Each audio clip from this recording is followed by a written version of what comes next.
जय श्री राम। अयोध्या कांड का 47वां सर्ग। प्रातःकाल उठने पर पूर्ववासियों का विलाप करना और निराश होकर नगर को लौटना। इधर रात बीतने पर जब सवेरा हुआ तब अयोध्यावासी मनुष्य श्री रघुनाथ जी को न देखकर अचेत से हो गए। शोक से व्याकुल होने के कारण उनसे कोई भी चेष्टा करते न बनी।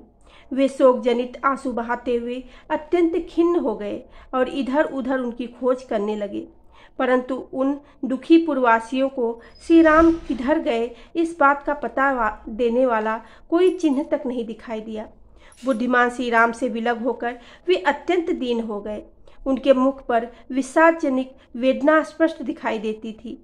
वे मनीषी पूर्ववासी करुणा भरे वचन बोलते हुए विलाप करने लगे।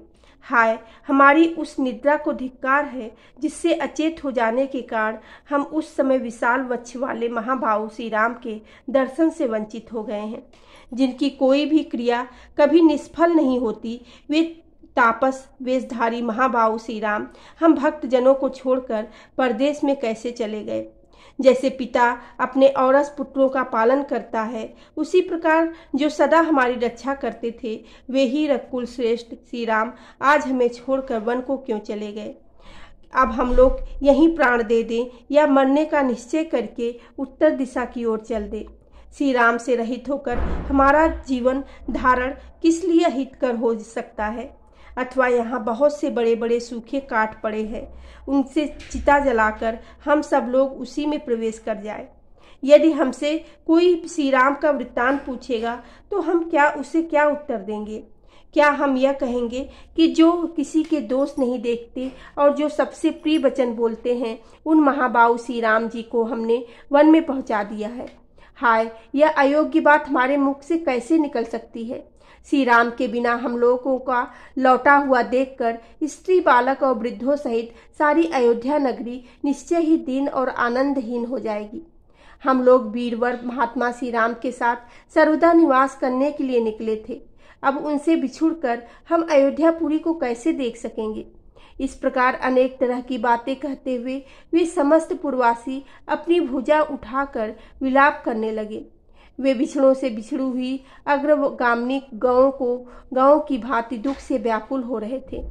फिर रास्ते पर रथ की लीक देखते हुए सबके सब कुछ दूर तक गए, किंतु क्षण भर में मार्ग का चिन्ह न मिलने के कारण वे महान दुख में डूब गए। उस समय यह कहते हुए कि यह क्या हुआ, अब हम क्या करें, दैव ने हमें मार डाला, वे मनस्वी पुरुष रथ की लीक का अनुसरण करते हुए अयोध्या की ओर लौट पड़े। उनका चित्त क्लांत हो रहा था। वे सब जिस मार्ग से गए थे उसी से लौटकर अयोध्यापुरी में जा पहुंचे, जहां के सभी सत्पुरुष श्री राम के लिए व्यथित थे। उस नगरी को देखकर उनका हृदय दुख से व्याकुल हो उठा। वे अपने शोक पीड़ित नेत्रों द्वारा आंसुओं की वर्षा करने लगे। वे बोले, जिसके गहरे कुंड से वहां का नाग गरुड़ के द्वारा निकाल लिया गया हो, वह नदी जैसे शोभाहीन हो जाती है, उसी प्रकार श्री राम से रहित हुई यह अयोध्या नगरी अब अधिक शोभा नहीं पाती है। उन्होंने देखा सारा नगर चंद्रहीन आकाश और जलहीन समुद्र के समान आनंद शून्य हो गया है। पूरी की यह दुर्दशा देख वे अचेत से हो गए। उनके हृदय का सारा उल्लास नष्ट सा हो चुका था। वे दुख से पीड़ित हो उन महान वैभव संपन्न गृहों में बड़े क्लेश के साथ प्रविष्ट हो सबको देखते हुए भी अपने और पराये को पहचान न कर सके। बोलो सियावेरे रामचंद्र की जय, पेवेने सुते हेनु माने की जय।